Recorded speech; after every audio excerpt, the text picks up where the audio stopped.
अस्सलाम वालेकुम, मैं हूं अली रहमान और आप देख रहे हैं ट्यूटोरियल्स टाउन। आज की क्लास में हम देखेंगे कि इलस्ट्रेटर में एक पैनल होता है जिसका नाम होता है path finder panel. Path finder panel क्या काम करता है आज की क्लास में हम देखेंगे। सो चलते हैं सॉफ्टवेयर पे और देखते हैं कि पाथ फाइंडर पैनल क्या काम करता है।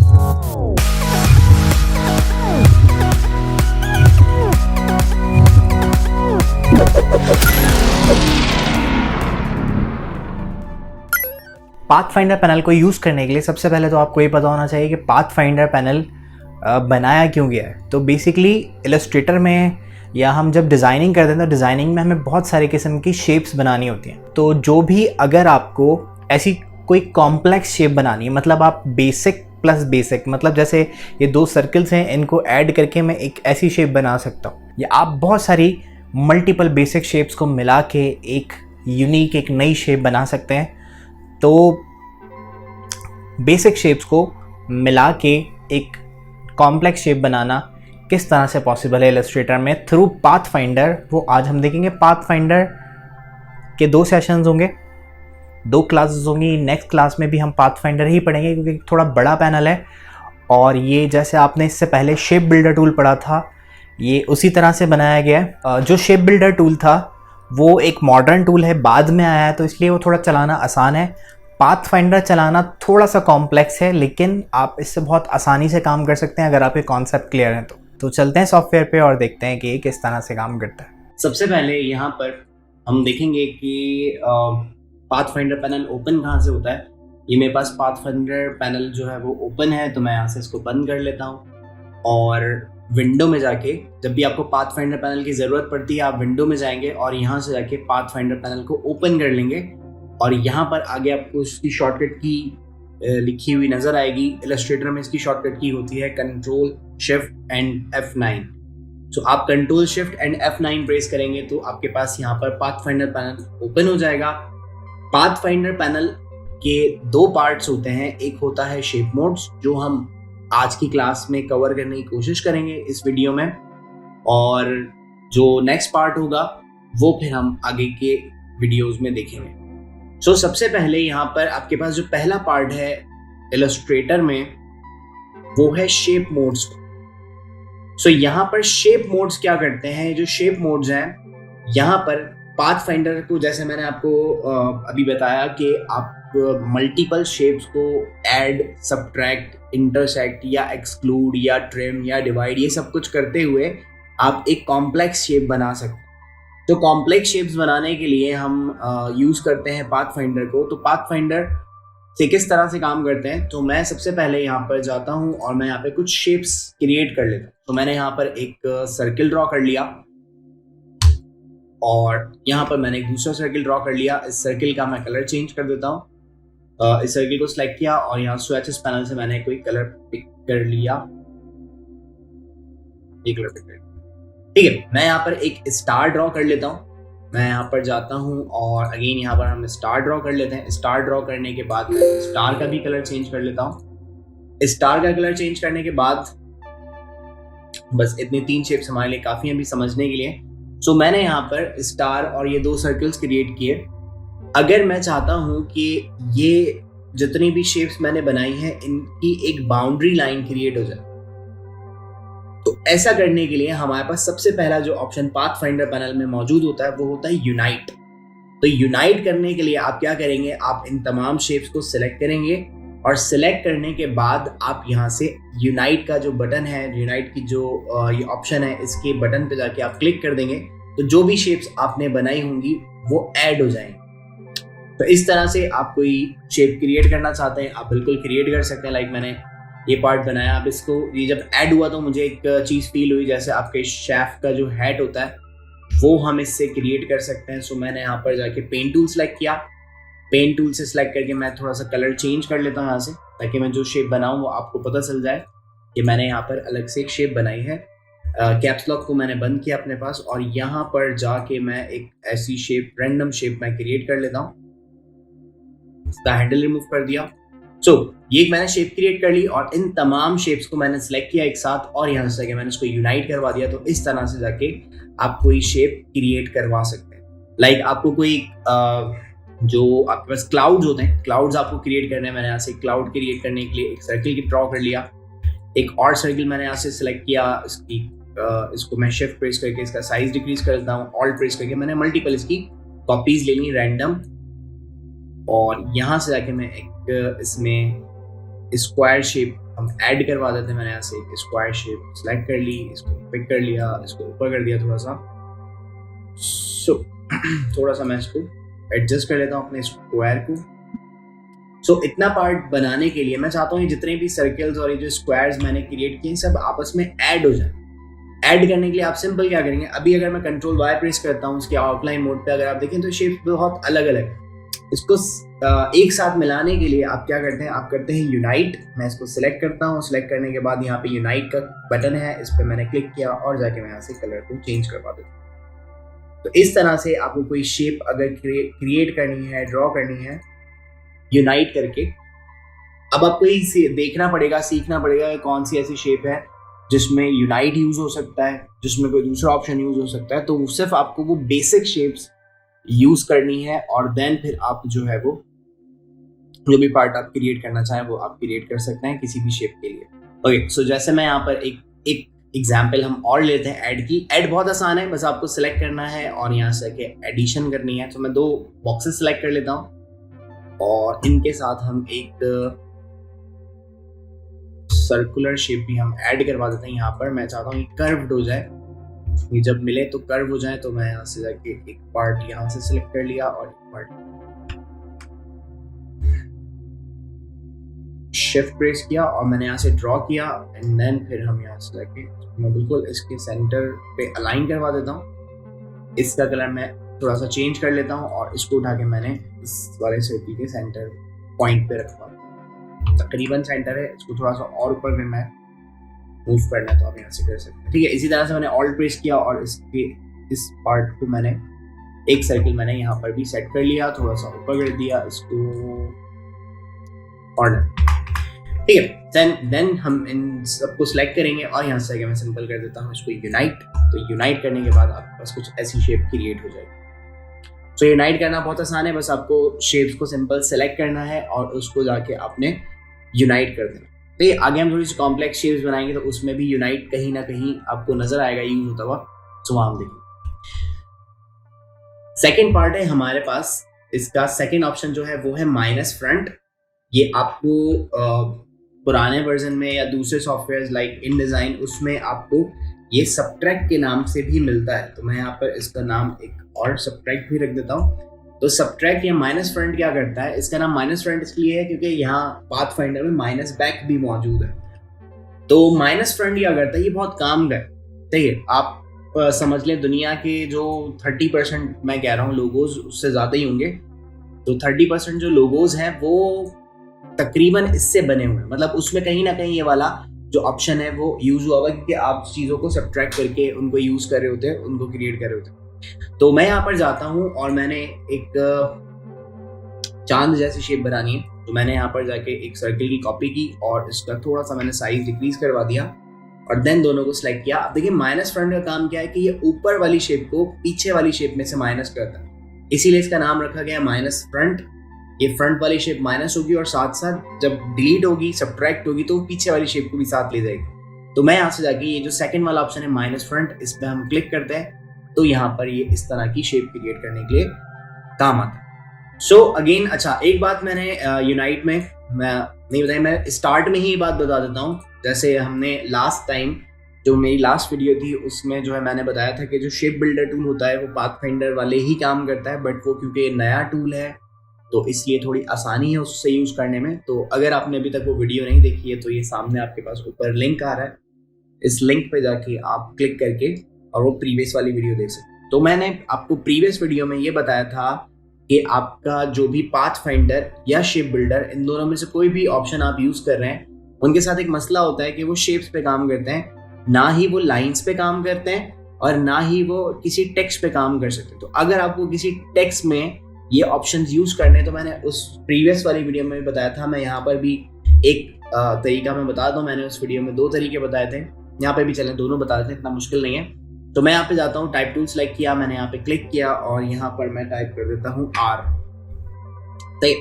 तो एक अच्छे से फॉन्ट का ये आर है, मैंने इस आर को टाइप कर दिया यहाँ पर, और इस आर के बाद मैं यहाँ पर इसके जो सेंटर वाला पार्ट है मैं इसको फिल करना चाहता हूँ। सही। सो इसको फिल करने के लिए फिल करना चाहता हूँ, और साथ में मैं एक और टेक्स्ट लिख लेता हूँ जिसका हम कर देते हैं इसको पी।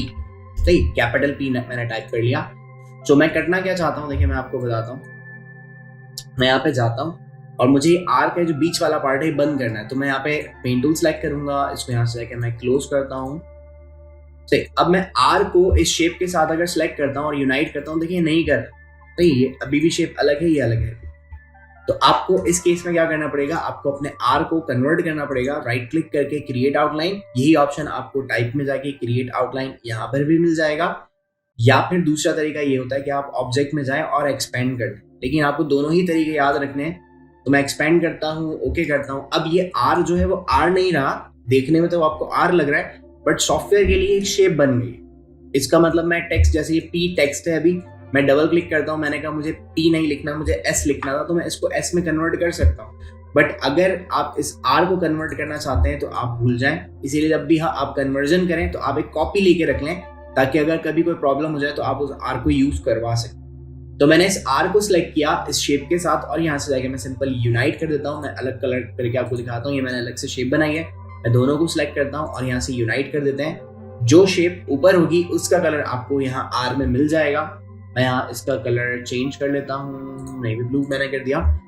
अब ये पी जो है वो मुझे इसमें से सब्ट्रैक्ट करना है। सो या क्यू मैं सिलेक्ट कर लेता हूँ। चलें, यहाँ से मैंने क्यू बनाया और इस क्यू का साइज मैं कम करता हूँ। अच्छा, ये क्यू भी मुझे इसमें से डिलीट करना, तो इस क्यू को भी मैं राइट क्लिक करके यहाँ से क्रिएट आउटलाइन या control shift and O press करेंगे तो ये शेप में कन्वर्ट हो जाएगा टेक्स्ट। और यहाँ से जाके मुझे इसमें से क्यू माइनस करना।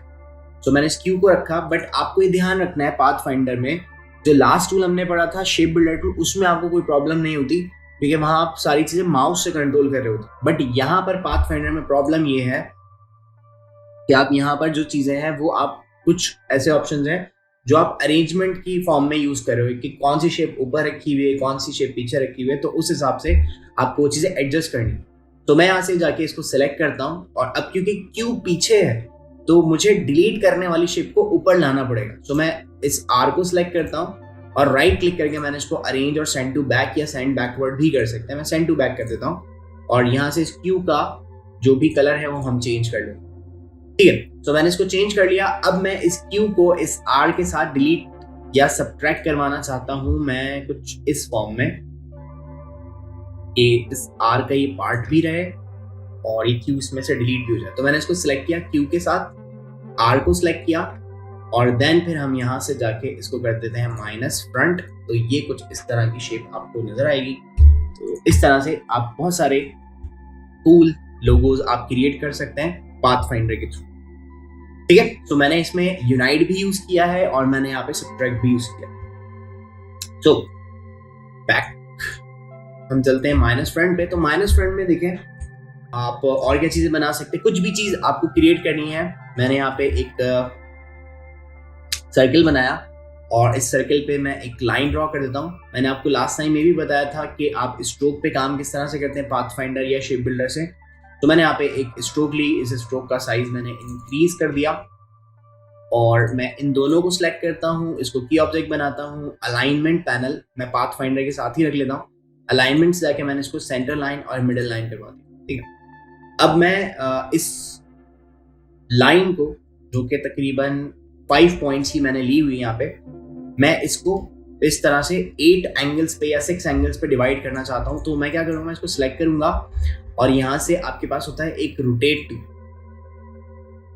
तो ये है आपके पास रोटेट टूल। यहाँ पर जाके आप सिंपल क्लिक करें, डबल क्लिक करें और यहाँ पर आपसे पूछ रहा है रोटेट, कितना रोटेट करवाना। तो मैं इसको कहता हूँ 360 डिवाइडेड बाय, क्योंकि एक सर्कल में 360 एंगल्स होते हैं। मैं इस लाइन को या इस जो पीछे सर्कल है उसको मैं 8 इक्वल पीसेज या 6 इक्वल पीसेज में डिलीट करना चाहता हूँ, मतलब स्लाइस बनाना चाहता हूँ। तो मैं इसको डिवाइड करता हूँ 6 से, तो ये मुझे एक एंगल दे देगा। प्रीव्यू पे चेक लगाया तो देखिए कह रहा है 60 का एंगल। तो मैं यहाँ से आगे कॉपी करता हूँ तो ये एक एंगल दे दिया इसने, और मैं कंट्रोल डी प्रेस करता हूँ तो एक और एंगल आ गया। अब ये जो मैंने सियान कलर की जो सी ग्रीन टाइप की मैंने लाइंस बनाई हैं, इन लाइंस को मैं इस ब्लू वाली शेप में से सबट्रैक्ट करवाना चाहता हूँ। अगर मैं इन सबको आपस में सिलेक्ट करता हूँ और यहाँ से पाथ फाइंडर से जाके मैं सबट्रैक्ट करता हूँ तो कुछ भी नहीं होगा, क्योंकि मैंने आपको जैसे बताया कि पाथ फाइंडर जो है वो स्ट्रोक्स पे और टेक्स्ट पे काम नहीं करता। इसका नाम ही देखें यहाँ पे लिखा हुआ है शेप मोड्स, तो ये शेप्स पे ही काम करेगा। तो मैंने सियान वाली जितनी भी लाइन्स इन सबको सिलेक्ट किया, बट ऐसे विंडो सिलेक्शन बनाने की वजह से ये ब्लू वाला ऑब्जेक्ट भी सिलेक्ट हो गया। तो शिफ्ट प्रेस करके मैं इसको डीसिलेक्ट कर लेता हूँ, और डीसिलेक्ट करने के बाद हम क्या करेंगे, हम इसको अगेन ऑब्जेक्ट में जाएंगे, एक्सपेंड कर लेंगे, या फिर आप ऑब्जेक्ट में ही रहते हुए पाथ में जाएंगे, और पाथ में जाके आपके पास यहाँ पे एक ऑप्शन मिलेगा आउटलाइन स्ट्रोक।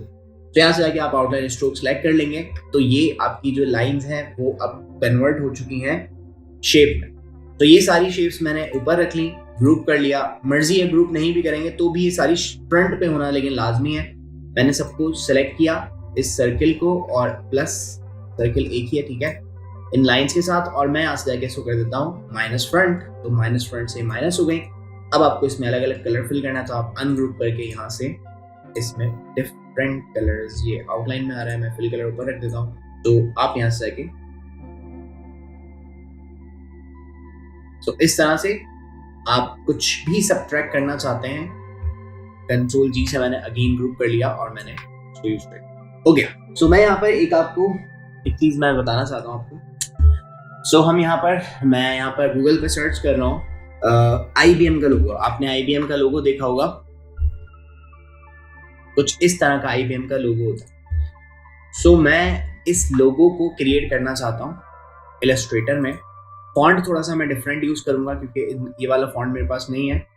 तो मैं यहाँ पे जाता हूँ और मैंने यहाँ पर टाइप किया, क्लिक किया और टाइप किया यहाँ पर IBM, ठीक है। और इसका फॉन्ट इससे मैच करता हुआ हम फॉन्ट, वो स्लैब सेरिफ का फॉन्ट है। आप यहाँ फिल्टर में जाएं और यहाँ पर ये स्लैब सेरिफ की फॉर्म आ रही है, और यहाँ पे उससे मिलते जुलते फॉन्ट्स आपको मिल जाएंगे IBM से। तो हम ये वाला फॉन्ट ले लेते हैं, कोई भी ले सकता है, ठीक है। सो मेरे पास ये वाला फॉन्ट है। इसकी जो ट्रैकिंग है वो मैं 0 कर लेता हूँ, करीब करीब रख लेते हैं इसको, और हम इसका साइज इंक्रीज करते हैं।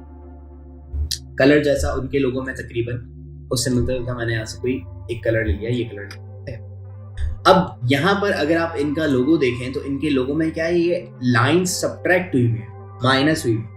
इनके लोगों की कुछ थ्योरी इस तरह की है कि आपके पास ये जो लाइंस आपको नजर आ रही है, इज इक्वल टू के मार्क्स, इक्वल टू जैसे होता ना मैथ्स में, तो वो इक्वल टू का मार्क है ये। तो हमें थोड़ा सा काउंट करते हुए भी आप बना सकते हैं, या आप रैंडम ऐसे भी बना सकते हैं। सो मैं यहाँ पर जाता हूँ, और अभी हम सिर्फ क्योंकि हम सबट्रैक्ट करना सीख रहे हैं तो हम सिर्फ सिंपल इन टूल्स को यूज करना देखेंगे।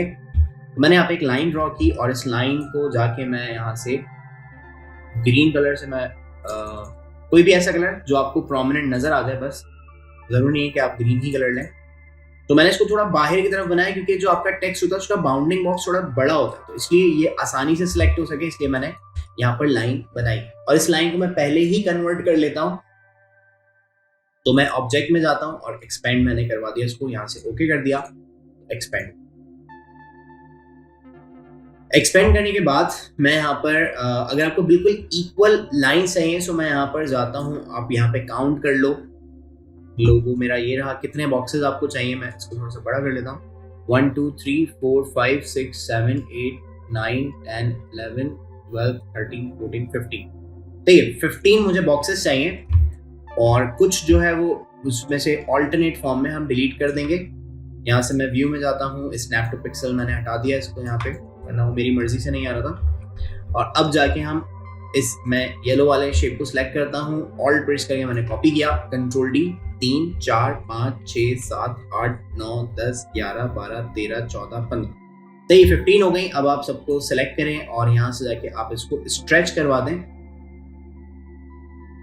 इस तरह से मैंने इसको स्ट्रेच कर दिया, थोड़ा सा जूम कर लिया, इसका साइज और इंक्रीज कर लिया। ओवरलैप हो रहे हैं तो आप सिंपल सेलेक्ट करें, अलाइन पे जाएं, एक को की ऑब्जेक्ट बनाएं और 0 पिक्सल्स पे रख के हम इसको शिफ्ट कर देते हैं। कंट्रोल वाई से मैंने इसको आउटलाइन मोड पे चेक कर लिया, एंड देन हम यहाँ से जाके इसको एडजस्ट करवा देते हैं। वो क्योंकि मैं थोड़ी बड़ी स्क्रीन पे देख रहा हूँ इसलिए ना मुझे सही से दिखा नहीं रहा। ओके, डन हो गया। कंट्रोल वाई प्रेस किया। अब ऑल्टरनेट आप डिलीट कर दें, जो आपको रखने हैं वहां से आप ये येलो वाला बॉक्स हटा दें। यहाँ से मैंने एक हटाया, एक को छोड़ा, फिर हटाया, डिलीट कर रहा हूं मैं, सिंपल सेलेक्ट करके और डिलीट। एक छोड़ा, एक डिलीट कर दिया, इस तरह से एक छोड़ दिया और एक डिलीट कर दिया, एक छोड़ दिया, एक डिलीट कर दिया, एक छोड़ दिया और एक डिलीट कर दिया। ठीक है, सो यहाँ पर हमारे पास आ गए ये बॉक्सेस। अब इन बॉक्सेस को मुझे इस आई, बी और एम में से डिलीट करना है। तो यहाँ पर हम क्या करेंगे, मैं यहाँ से सिलेक्शन टूल से इसकी सिलेक्शन बनाता हूँ इन सारे बॉक्सेस की। इनको सिलेक्ट किया और एक साथ मैंने ग्रुप करवा दिया। ग्रुप करने के बाद अगर आप ये समझते हैं कि आप आई, बी और एम में से सिंपल सेलेक्ट करेंगे और पाथ फाइंडर से जाके डिलीट करेंगे तो डिलीट हो जाएगा, बट ऐसा नहीं होगा। क्यों नहीं होगा? पहला मसला तो ये कि जो आई, बी और एम है ये टेक्स्ट है, और मैंने जैसे आपको बताया कि टेक्स्ट पे आपका इलस्ट्रेटर काम ही नहीं करता। तो सबसे पहला काम आपको ये करना है, जो आई, बी, एम आपने लिखा है इसको जाके आप टाइप और यहाँ से क्रिएट आउटलाइन या राइट क्लिक करके क्रिएट आउटलाइन यहाँ से आप कन्वर्ट कर लें। पहला काम अगर अभी भी करेंगे खराब हो जाएगा, सही, क्योंकि उसका काम है, इसका नाम है माइनस फ्रंट। और माइनस फ्रंट क्या करता है कि जो फ्रंट वाली जितनी भी शेप्स होती हैं उसको बैक वाली शेप में से माइनस कर देता है। अब क्योंकि मैंने IBM को अलग अलग कर दिया, उसको एक्सपेंड कर दिया, क्रिएट आउटलाइन कर दिया, तो ये 3 अलग अलग शेप्स बन गए। तो अब इन 3 में से भी देखें कोई ऐसी शेप होगी, हमने जैसे लेयर्स पैनल पढ़ा था, मैं आपको लेयर्स पैनल से दिखाता हूँ। यहाँ पर देखिए लेयर्स हैं और यहाँ पर ये I, B और M, I, B और M। तो I सबसे नीचे रखा हुआ है, तो उसने कंसीडर ये किया कि I सबसे नीचे है तो I में से डिलीट करना है बाकी ऊपर वाली सारी शेप्स को, तो उसने B और M को भी I में से डिलीट कर दिया। बट वो नजर आपको नहीं आएगा क्योंकि वो बराबर में रखे हुए, उसके ऊपर नहीं रखे। ऐसे केस में आपको क्या करना पड़ेगा, बहुत आसान सा तरीका है, आपने बस ये देखना है कि कितनी शेप्स ऐसी हैं जिसमें जो आपको एट द एंड चाहिए। तो मेरे पास 1, 2 और 3 ये 3 शेप्स ऐसी हैं जो मुझे चाहिए, मतलब रखनी है बाकी। तो मैं यहाँ से I को सिलेक्ट करता हूँ, पहले हम कॉपी ले लेते हैं। तो आपको क्या करना है, आपको यहाँ से इस येलो वाला जो ग्रुप है इसको आप सिलेक्ट करेंगे और सिंपल आपको कंट्रोल C प्रेस करना है कीबोर्ड से और कंट्रोल F प्रेस करना है ताकि कॉपी हो जाए। यहाँ 2 कॉपीज हो गई, एक मैंने अभी बनाई थी और एक कॉपी कर ली, तो 2 हो गए। यानी मैं एक को I से डिलीट करवा दूंगा, एक को B से डिलीट करवा दूंगा। बट M के लिए मेरे पास कॉपी नहीं है, तो मैं अगेन कंट्रोल C मेरा हुआ है, आप कंट्रोल F प्रेस करेंगे तो क्या होगा कि एक कॉपी और आ जाएगी। तो देखिए 3 कॉपीज हैं यहाँ पे, मूव करके देख लिया और कंट्रोल Z से मैंने वापस उन शेप्स को उनकी जगह पे रख दिया। अब आपको क्या करना है, ऐसे सिलेक्शन नहीं बनानी है, ऐसे क्लिक करके ड्रैग करके सिलेक्शन नहीं बनानी है। आपको एक बार I पे क्लिक करना है और शिफ्ट प्रेस करके एक बार इस ग्रुप पे क्लिक करना है। इसमें से जो एक ग्रुप है सिर्फ ऊपर वाला वो सिलेक्ट होगा I के साथ। इन दोनों को सिलेक्ट किया और यहाँ से आप सिंपल सब्ट्रैक्ट करवा दें, प्लस I को सिलेक्ट किया, इस येलो वाले ऑब्जेक्ट को सिलेक्ट किया, सब्ट्रैक्ट, M को सिलेक्ट किया, तो सिलेक्ट किया और यहाँ से मैंने सब्ट्रैक्ट करवा। यही काम करने के और बहुत सारे तरीके हैं, बट मुझे क्योंकि अभी माइनस फ्रंट यहाँ पे बताना है इसलिए मैं आपको समझा रहा हूँ कि अगर ऐसा कोई केस हो तो आप जो है वो उतनी कॉपीज ले लें जितनी शेप्स आपको एट द एंड चाहिए। तो ये आसान हो जाएगा आपके लिए, बहुत आसान सा तरीका है इस तरह के लोगोस क्रिएट करने। सो ये मेरे पास काम हो गया और सिलेक्ट करके मैं इसको वापस से ग्रुप करवा देता हूँ। अगर ये आप में से किसी को नहीं समझ में आया मैंने क्या किया, तो आप वीडियो को वापस बैक जाके रिपीट करके देख सकते। सो इतना काफी है माइनस फ्रंट।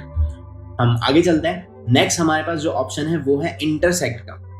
इंटरसेक्ट बेसिकली क्या करता है, इंटरसेक्ट काम करता है लाइक मैं आपको एक लोगो दिखाता हूँ। यहाँ से मैं जाता हूँ और मैंने यहाँ पर टाइप कर दिया मास्टर कार्ड लोगो। अब मास्टर कार्ड के लोगो में देखिए क्या है, इनका नया वाला लोगो है। इसमें क्या हुआ, एक रेड सर्किल है, एक ऑरेंज सर्किल है और बीच में जो पार्ट है वो थोड़ा डार्क ऑरेंज कलर का पार्ट है। तो इसको बनाने के लिए हम क्या करेंगे, मैं यहाँ से जाता हूँ, एक सर्किल मैंने ड्रॉ किया। कलर के लिए हम सर्किल रख सकते हैं बट मैं नहीं रख रहा। ऑल्ट प्रेस करके मैंने कॉपी किया और यहाँ से आके मैं इसको पिंक कर देता। सॉरी, ये स्ट्रोक में आ गया कलर, मैंने इसको फिल पे अप्लाई कर दिया। अब मैं चाहता हूँ कि जो दोनों पार्ट यहाँ से इंटरसेक्ट हो रहे, तो ये इंटरसेक्ट क्या करता है कि ऐसा पार्ट जो जितनी भी शेप्स आपने सिलेक्ट किए सबके पास कॉमन होना चाहिए। अगर वो 3 शेप्स है तो तीनों के पास कॉमन हो, अगर 2 शेप्स है तो दोनों के पास कॉमन हो, अगर 10 शेप्स है तो 10 के पास वो वाला जो एरिया है, वो वाला जो पार्ट है वो कॉमन होना लाजमी है। ज़रूरी है।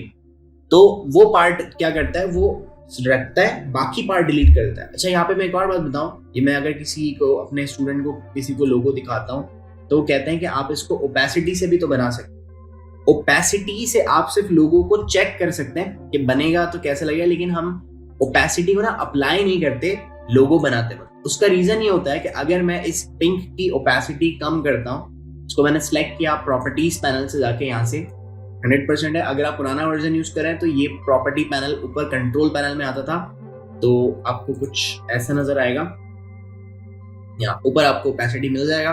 तो यहाँ से जाके अगर मैं इसको ओपेसिटी कम करता हूँ तो हो सकता है कलर तो सही नहीं आया, बट हो सकता है कि सही आ जाए। यहाँ पे कुछ और कलर आ जाए जैसे उनका आया हुआ, और यहाँ पर कुछ और कलर आ जाए जैसा आपको चाहिए।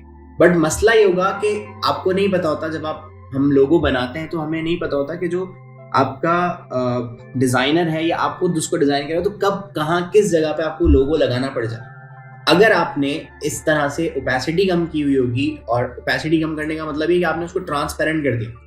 जब ट्रांसपेरेंट आप कर दोगे तो जब आपके पास कोई पीछे दूसरा बैकग्राउंड आएगा इस तरह से, तो यहाँ का कलर देखें अलग हो जाएगा। इसलिए हम जब लोगोस बनाते हैं तो हम ओपेसिटी को अवॉइड करते हैं, ओपेसिटी नहीं होनी चाहिए आपके लोगो में। तो इसलिए मैं आपको यहाँ पर सजेस्ट करूंगा कि आप इस तरह के जो लोगोस हैं वो आप इंटरसेक्ट को यूज करके बनाएं। तो मैं आई ड्रॉपर सेलेक्ट करता हूँ, और यहाँ से लोगो हमारे सामने, तो हमें फायदा है, हम कलर उठा लेते हैं यहाँ से, इसको सिलेक्ट किया और ये कलर मैंने पिक कर लिया। अब मैं चाहता हूँ इन दोनों का जो इंटरसेक्टिंग पार्ट है, जो पार्ट इस सर्किल के पास भी है और इस सर्किल के पास भी है, वो पार्ट जो है उसका कलर चेंज हो जाए। सो मैं इन दोनों पार्ट्स को सिलेक्ट करता हूँ, और यहाँ से जाके हमारे पास पाथ फाइंडर, मैंने अच्छा वर्क स्पेस चेंज किया, मैं वापस से अली वाली वर्क स्पेस पे आ जाता हूँ, और यहाँ से जाके मैं इसका थर्ड वाला जो ऑप्शन है इंटरसेक्ट का, ये मैं अप्लाई करता हूँ। देखिए वो पार्ट रह गया जो दोनों के पास कॉमन था, लेकिन वो दोनों सर्कल्स डिलीट हो गए जो मुझे चाहिए थे। ऐसी कंडीशन में आप क्या करेंगे कि आप इन दोनों सर्कल्स को सिलेक्ट करें, मुझे इसका जो इंटरसेक्टिंग पार्ट है वो भी चाहिए और ये दोनों सर्कल्स भी चाहिए। आसान सा काम करें, आप एडिट में जाएं और कॉपी कर लें, और अगेन आप जाके paste in front, control C and control F. यहाँ से करना जरूरी नहीं है, यहाँ से मैं सिर्फ इसलिए कर रहा हूँ ताकि जो वीडियो है उसमें रिकॉर्ड हो जाए। तो मैं यहाँ से जाके पेस्ट इन फ्रंट करता हूँ, तो देखिए ये दो सर्कल्स कॉपी हो गए उसी जगह पे। अब क्या करना है, ऊपर वाला जो पार्ट है आप उसको सिलेक्ट करें, मतलब जो ऊपर वाले दो सर्कल हैं, शिफ्ट प्रेस करके आप दोनों को सिलेक्ट कर लें। ऐसे मत सिलेक्ट कीजिएगा वरना चारों सर्कल सिलेक्ट हो जाएंगे। तो मैंने एक को सिलेक्ट किया, दूसरे को सिलेक्ट किया, और यहाँ से जाके इंटरसेक्ट करवा दिया। तो ये सेंटर वाला जो पार्ट है ये आपको इंटरसेक्टिंग पार्ट मिल गया इसका। अब जाके आप आई ड्रॉपर सिलेक्ट करें, और यहाँ से जाके मैं इसका कोई भी कलर जो भी आपको अप्लाई करवाना है वो आप यहाँ से करवा। तो ऐसे आप बहुत सारे लोगोस देखेंगे जो इंटरसेक्ट से बने हुए होंगे। तो ऐसा काम करने के लिए भी आपको इंटरसेक्ट की जरूरत पड़ेगी। सो मैं एक लोगो और आपको समझा देता हूँ जो आपने तो पुराना हो गया, चेंज कर दिया कंपनी ने लोगो, बट फिर भी मजे का लोगो है, आप सीखेंगे इसमें। जोंग का पुराना लोगो, ओल्ड लोगो मैं लिखता हूँ यहाँ पर। तो इस तरह के जोंग जो है वो कुछ ऐसे सर्कल्स आपको पहले देता था, ये वाले सर्कल। तो ये वाले जो सर्कल्स हैं इसमें भी देखें यही काम हुआ है। मैं इसको राइट क्लिक करके कॉपी इमेज कर लेता हूँ और अपने इलस्ट्रेटर में ले जाके यहाँ पे मैं पेस्ट करवाता हूँ तस्वीर को, आपको सर्कल देखना। तो देखिए जो सर्कल्स आपस में इंटरसेक्ट हो रहे हैं, ओवरलैप हो रहे हैं, वहां पर जहां से ओवरलैप हो रहे हैं वहां का कलर चेंज हो रहा है इस तरह से। तो ऐसी कंडीशन में आप क्या करेंगे, इसको भी हम ऐसे बना सकते हैं। सो मैं क्या करता हूँ, मैं एक सर्कल सेलेक्ट कर लेता हूँ, यहाँ से मैंने एक सर्कल, इसी सर्कल को कॉपी कर लिया, और इस सर्कल, देखिए ये वाला जो सर्कल है बीच में से खाली है, तो मैं इसको स्ट्रोक में कन्वर्ट करता हूँ, और यहाँ से जाके मैंने स्ट्रोक का साइज थोड़ा सा इंक्रीज कर लिया। स्ट्रोक को इनसाइड करना है तो आप स्ट्रोक के बटन पे क्लिक करके यहाँ से आप इनसाइड ले लें स्ट्रोक को। साइज में अभी रैंडम ले रहा हूँ, और एक सर्कल, अच्छा कलर फिल करना है तो आई ड्रॉपर सेलेक्ट किया, आउटलाइन को यहाँ से ऊपर रखा और शिफ्ट प्रेस करके ये वाला कलर पिक कर लिया। इसी तरह से ऑल्ट प्रेस करके मैंने ये ब्लू वाला सर्कल बनाना है, बट इसका साइज छोटा होना चाहिए, थोड़ा सा साइज बड़ा कर दिया, शिफ्ट प्रेस करके ब्लू कलर, और इसी तरह से मैंने यहाँ पे येलो वाला सर्कल रखा, इसका कलर शिफ्ट प्रेस करके मैंने येलो कर दिया, साइज डिक्रीज कर दिया, और इसी तरह से यहाँ पे एक ऑरेंज कलर का सर्कल है जिसमें कोई इंटरसेक्शन नहीं हो रही, तो मैं शिफ्ट प्रेस करके इस पे क्लिक कर देता हूँ, कलर आ जाएगा। अब देखिए इन सारी शेप्स के साथ एक प्रॉब्लम है, और वो प्रॉब्लम बहुत खतरनाक प्रॉब्लम है।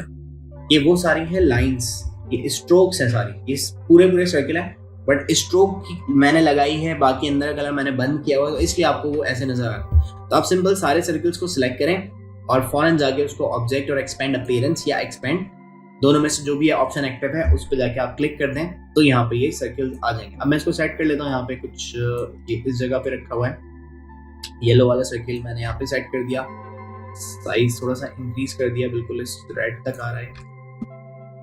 तो अब देखें यहाँ पर ये जो रेड और ब्लू जहां पर मिल रहे हैं, वो वाला जो पार्ट है, ये यहाँ का कलर थोड़ा अलग है। तो आपको क्या करना है, आपको रेड और ब्लू को सिलेक्ट करना है, इंटरसेक्ट करेंगे, लेकिन अगर मैं इंटरसेक्ट कर दूंगा तो ये वाला पार्ट तो रह जाएगा जिसका कलर मुझे चेंज करना है, बट वो जो हमारे मेन सर्किल से वो डिलीट हो जाएंगे। तो आपको सिंपल कीबोर्ड से Ctrl+C प्रेस करना है, एंड देन आप Ctrl+F प्रेस करेंगे तो आप पेस्ट इन फ्रंट को की कमांड को यूज कर लेंगे। और अच्छा एक और काम, मैं इन तीनों को सिलेक्ट करके क्यों नहीं कर रहा हूँ, क्योंकि मैं अगर करता हूँ तो देखिए एक एरर आ जाएगा। एरर ये है, मैंने अभी आपको स्टार्टिंग में ही बताया इंटरसेक्ट पढ़ाने से पहले कि जितने भी शेप्स आप सिलेक्ट करें वो सब एक जगह पे इंटरसेक्ट होने चाहिए। तो यहाँ पर ब्लू और रेड तो इंटरसेक्ट हो रहे हैं, या येलो और रेड तो इंटरसेक्ट हो रहे हैं, बट ब्लू और येलो कहीं पर भी इंटरसेक्ट नहीं हो रहे। तो तीनों शेप्स आपस में एक साथ इंटरसेक्ट कहीं पर भी नहीं हो रही, इसलिए आपको इलस्ट्रेटर एरर दे रहा है। तो इसी वजह से मैं इन दोनों सर्कल्स को सिलेक्ट करता हूँ, कॉपी मैंने ली हुई है, मैं इन दोनों को सिलेक्ट करके यहाँ से सिंपल इंटरसेक्ट की कमांड को यूज करता हूँ, आई ड्रॉपर सिलेक्ट करके मैंने यहाँ से कलर पिक कर लिया। अगेन येलो और रेड को सिलेक्ट किया, इनकी देखें एक ही कॉपी है, सो मैं अगेन जाके यहाँ से एडिट कॉपी करूंगा Ctrl+C से, और Ctrl+F से मैं पेस्ट इन फ्रंट कर लेता हूँ, एंड अगेन मैं यहाँ से जाके इंटरसेक्ट की कमांड को यूज कर लेता हूँ, शिफ्ट प्रेस करके हम कलर, सॉरी शिफ्ट नहीं, ऐसे डायरेक्टली आप क्लिक कर दें क्योंकि आपको फिल पे ही चाहिए। इस तरह से मैंने उसका कलर पिक कर लिया। इस तरह के इस टाइप के जो लोगोज हैं जहां इंटरसेक्शन पे कलर चेंज हो रहा है, वो चेंज करने के लिए आप इंटरसेक्ट की कमांड को यूज करवा सकते हैं। तो मैंने ग्रुप, तो ये प्रोसीजर अगर अगेन समझ में नहीं आया तो आप वीडियो को बैक करके रिवर्स करके वीडियो को देख सकते हैं। बस आपको ये देखना है कि कहाँ पर कैसी शेप बनाकर, कौन सा वाला यूनाइट, माइनस बैक, या फिर आप जो है वो माइनस फ्रंट, या फिर आप इंटरसेक्ट यूज करके क्या क्या चीजें बना सकते हैं। तो बहुत सारी चीजें होती हैं जो बनती हैं आपके इंटरसेक्ट। जैसे मुझे कुछ रिंग्स बनाने, ओवरलैपिंग रिंग्स मैं बनाना चाहता हूँ, तो मैंने यहाँ से इस वाले रिंग को ही सिलेक्ट कर लिया। एक और सर्किल की मैंने कॉपी ली, इसी सर्किल की कॉपी ली और इसको मैंने कलर अलग कर दिया ताकि आपको पता चले कि वो ओवरलैप कहाँ पे हो। तो देखिए मैं दिखाना चाहता हूँ कि ऐसे लगे जैसे चेन होती है ना, जो कड़ी होती है, एक के अंदर से दूसरी जा रही होती है। तो मैं भी ये दिखाना चाहता हूँ कि एक सर्किल दूसरे सर्किल में से इंटरसेक्ट हो रहा है, जा रहा है, ओवरलैप हो रहा है। तो आपको सबसे पहला काम तो ये करना है कि आपको इन सर्किल्स को ऐसी जगह पे सेट करना है जहां पे फील हो कि इंटरसेक्ट हो रहा है। अगर मैं इसको यहाँ रखूंगा कभी भी फील नहीं होगा कि इंटरसेक्ट हो रही है, बिल्कुल उसके ऊपर नीचे रखे हो। आपको ऐसे दिखाना है कि एक इसमें इसके अंदर से आ रहा है, दूसरा उसके अंदर से जा रहा है। तो मैंने इनको सिलेक्ट किया, ठीक है, दोनों को सिलेक्ट किया, इंटरसेक्ट पार्ट लिया। अब देखिए मसला क्या है, ये दो जगह पे इंटरसेक्ट हो रहा है। अगर मैं किसी भी एक जगह कलर प्रीवियस वाला कलर कर दूं तो वो ऐसा लगेगा कि वो एक दूसरे के अंदर से ओवरलैप हो रहे। तो उसके लिए क्या करेंगे, मैं दोनों को सिलेक्ट करता हूँ, एडिट में जाता हूँ, कॉपी करता हूँ, एडिट में जाता हूँ, पेस्ट इन फ्रंट करता हूँ, और ऊपर ये जो कॉपी आई है इसको मैं जाके यहाँ से इंटरसेक्ट कर लेता हूँ। तो ये वाले दो पार्ट हैं वो हमें मिल जाएंगे, और इन पार्ट्स का जो कलर है, इनमें से एक का कलर, एक को मैं डिलीट कर देता हूँ। सपोज ये ऊपर वाला जो है इसको मैंने डिलीट कर दिया, जो नीचे वाला ये पार्ट रहता है इसमें जाके आप वो कलर कर दें जो पीछे वाले का कलर, ऐसे। तो ये पार्ट आपको यहाँ पर ऐसा फील करवाएगा कि ये इंटरसेक्ट हो रहा है। तो इस तरह से बहुत आप आसानी से इंटरसेक्टिंग पार्ट्स क्रिएट कर सकते हैं। बट एक चीज मैं आपको कहूंगा कि ये वाला काम हम इससे ना करें तो बेहतर है, क्योंकि देखें यहाँ पे आपको एक शायद छोटी सी लाइन फील हो रही हो, यहाँ पर मैं बहुत ज्यादा जूम कर रहा हूँ, लेकिन एक लाइन नजर आ रही है, क्योंकि इलस्ट्रेटर ना एक वेक्टर सॉफ्टवेयर है और वो एज्यूम करता है कि आपको यहाँ से जब आप शेप बाहर निकालेंगे तो आपको वो पिक्चर की फॉर्म में मिलेगा। तो अगर मैं इसका पिक्चर का प्रीव्यू देखूं तो देखिए पिक्सल प्रीव्यू में मुझे ये लाइन शो करवा रहा है, क्योंकि वो बिल्कुल एज टू एज, जहां ऑरेंज है वहीं पे ब्लू भी पीछे से गुजर रहा है, तो ये ऐसे रखा हो। तो इसके लिए फिर हम क्या करेंगे, मैं आपको एक और तरीका बताता हूँ। ये वाला पार्ट मैंने डिलीट कर दिया। और मैं क्या करता हूँ, देखिए मैं अगर इतनी जगह से इस ब्लू को डिलीट करवा दूँ, ये यहाँ से एक पीस जो है वो मैं डिलीट करवा दूँ, तो इसके डिलीट होने की वजह से क्या होगा, पीछे से वो ऑरेंज कलर नजर आने लगेगा। मतलब अगर मैं इतना पार्ट इस ब्लू का समझ ले मैं डिलीट कर देता हूँ, सॉरी यहाँ से माइनस बैक से मैंने डिलीट करवा दिया, तो यहाँ से ऑरेंज नजर आ रहा है, बट मेरा ब्लू खराब हो गया, ब्लू वाला जो कलर है, जो सर्किल है वो खराब हो गया। उसके लिए मैं क्या करूंगा, मैं यहाँ पे जाता हूँ और मैं इस ब्लू की, यानी आप जो भी पार्ट, जो भी शेप जो है वो आप डिलीट करवा रहे हो ऐसे इंटरसेक्टिंग वाला पार्ट बनाने के लिए, तो उसकी आप एक कॉपी लेके रख लो। इसको मैंने सेलेक्ट किया और मैं इसको एडिट से जाके कॉपी कर लेता हूँ और एडिट से जाके मैं इसको पेस्ट एंड फ्रंट करवा देता हूँ, ठीक है। एंड देन मैं राइट क्लिक करता हूँ, इसको अरेंज करता हूँ, सेंड टू बैक मैंने कर दिया, तो ये पीछे चला गया। एक जिसको आप डिलीट कर रहे हो वो ऊपर होना चाहिए, एक जिसको आप डिलीट कर रहे हो वो पीछे होना चाहिए, लाइक सैंडविच। सेम जैसे सैंडविच होता है ना आपके पास, सैंडविच में क्या होता है, ऊपर और नीचे जो है वो आपके पास ब्रेड होती है और बीच में जो है वो आपके पास दूसरे इंग्रेडिएंट्स होते हैं। तो इसी तरह से ब्रेड की फॉर्म में आपको एक पार्ट जिसको आप कट करोगे वो आपको ऊपर रखना है, एक उसी पार्ट को आपको पीछे रखना है। अब आप क्या करोगे, यहाँ पर जो ऊपर वाला पार्ट है, सिर्फ वो वाला, ये जो ब्लू वाला बॉक्स है, क्योंकि मैं जब इसको डिलीट कर रहा हूँ तो पीछे से वो व्हाइट स्पेस यहाँ से नजर आएगा, तो उसको रिजर्व रखने के लिए मैं क्या करता हूँ, मैं स्क्रीन वाले को सिलेक्ट करता हूँ और ब्लू वाला जो ऊपर है उसको सिलेक्ट किया, पीछे वो पीछे जो ब्लू वाला है वो वहां पर अपनी जगह पे मौजूद है, उसको मैंने सिलेक्ट नहीं किया। यहाँ से मैंने इसको सिलेक्ट किया और यहाँ पे जाके सिंपल आप इसको सब्ट्रैक्ट करवा देंगे, तो ये आपको दूर से देखने में फील होगा ये बहुत अच्छे से ये इंटरसेक्ट कर रहा है। इसको मैंने यहाँ से ग्रुप करवा दिया, शिफ्ट प्रेस करके इसका साइज मैंने। सो बहुत सारे काम आप पाथफाइंडर से करते हो, बहुत सारे काम आप इंटरसेक्ट से भी कर सकते हैं। नेक्स्ट हमारे पास ऑप्शन है, एक छोटा सा ऑप्शन है, काम तो करता है बट इतनी ज्यादा हमें जरूरत नहीं पड़ती इसकी। तो कुछ कॉम्प्लेक्स शेप्स अगर आपको बनानी है तो आप एक्सक्लूड को यूज कर सकते हैं। आप ये कह सकते हो एक्सक्लूड जो है वो इंटरसेक्ट का अपोजिट होता है किसी हद तक। मैं दोनों को सिलेक्ट करता हूँ। इंटरसेक्ट क्या कर रहा था कि वो पार्ट रह जाता था, बाकी पार्ट डिलीट हो जाता था, बट एक्सक्लूड क्या करता है कि उस पार्ट को जो इंटरसेक्ट हो रहा है, जो दोनों के पास कॉमन है, उसको डिलीट कर देता है, बाकी का पार्ट रख लेता है। तो एक तरह से तो आप ये कह सकते हो कि इंटरसेक्ट का अपोजिट होता है, बट कहीं कहीं पे ये बात सच नहीं होती।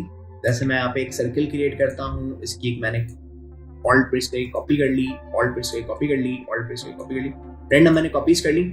और मैं यहाँ पर जाके देखें ये तीनों सर्किल्स, चारों सर्किल्स कहीं एक जगह पर इंटरसेक्ट नहीं हो रहे, फिर भी एक्सक्लूड इस पे अप्लाई हो जाता है। तो आप कह सकते हैं कि इस तरह के जो भी जहां भी ओवरलैप होते हुए पाथ्स हैं ये उसको डिलीट कर देता है। ये यहाँ से ट्रांसपेरेंट है। मैं अगर कंट्रोल शिफ्ट और डी प्रेस करता हूँ तो मैं यहाँ से आपको दिखाता हूँ, व्यू में जाते हैं और मैं यहाँ पे जाके शो ट्रांसपेरेंसी ग्रिड, आप इसकी की यूज कर सकते हैं, शिफ्ट कंट्रोल एंड डी। यहाँ पर अगर आप देखें तो एक पार्ट ट्रांसपेरेंट हो चुका है।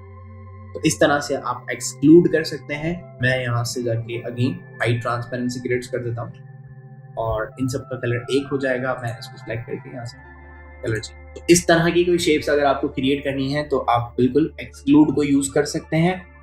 जैसे मैं यहाँ पर एक लोगो बनाता हूँ, मैंने एक सर्कल ड्रॉ किया और यहाँ पे एक मैंने टेक्स्ट टाइप कर लिया, क्लिक करके मैंने यहाँ पर कोई मार्क बना लेते हैं। मैंने यहाँ पे एंड का मार्क बना, एंड देन शिफ्ट प्रेस करके मैंने इसका साइज इंक्रीज कर लिया और इस एंड को मैं चाहता हूँ यहाँ पे रखा हुआ, थोड़ा सा साइज और बढ़ा देते हैं इसका, ठीक है। और इसी सर्किल की एक मैंने कॉपी की, जो अभी तक मैंने पढ़ा है वो समझ ले, मैं इसमें अप्लाई कर देता हूँ। जो अभी तक मैंने आपको पढ़ाया है इस पूरी वीडियो में वो मैं इस पे पूरा अप्लाई करवा देता हूँ। Control C control F press किया, का साइज मैंने डिक्रीज किया और स्ट्रोक में मैंने एक इसके कलर फिल करवा दिया येलो। अब मैं चाहता हूँ कि जो येलो वाला सर्किल है, पहले हम कलर सही कर लेते हैं। ये मैंने इसको डार्क ग्रीन कर दिया। ये वाली जो लाइन है वो मुझे चले येलो ही चाहिए और ये वाली भी मुझे यही वाला येलो कलर चाहिए। सो मैं इसको सिलेक्ट करता हूँ, मैंने येलो कलर अप्लाई कर दिया और इसको भी मैं बाद में येलो कर लूंगा। बट यहाँ पर आपको समझाने वाली बात ये है, देखें मुझे क्या करना है, मुझे यहाँ पर ये येलो जो इस एंड के मार्क के पीछे से गुजर रहा है वो नहीं चाहिए। तो सबसे पहले ये स्ट्रोक है, स्ट्रोक को जाके आप कन्वर्ट कर लें एक्सपेंड करके, ओके कर दिया। एंड देन यहाँ से जो एंड के पीछे पार्ट जा रहा है वो मुझे नहीं चाहिए। सो मैं यहाँ से जाऊंगा, पेन टूल सेलेक्ट करूंगा और यहाँ से ये पार्ट मैं हटा दूँ।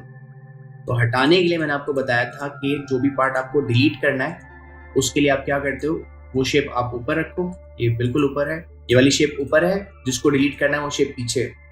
ये एंड सिलेक्ट हो रहा है, मैं इसको डीसिलेक्ट करता हूँ। इस रेड को इस येलो वाले शेप के साथ मैंने सेलेक्ट किया और सब्ट्रैक्ट या माइनस फ्रंट करवा दिया, माइनस हो गया। अब मैं इस एंड को इस येलो के साथ ऐड करवाना चाहता हूँ, तो मैं ऐड करने के लिए क्या करूंगा, पहले तो ये जो एंड का मार्क है ये टेक्स्ट है, तो राइट क्लिक करेंगे, इसको क्रिएट आउटलाइन करके टेक्स्ट बना लें। अब मैं इन दोनों को सिलेक्ट करता हूं और यहाँ से मैं ऐड करवा दूँ, तो ये ऐड हो गया।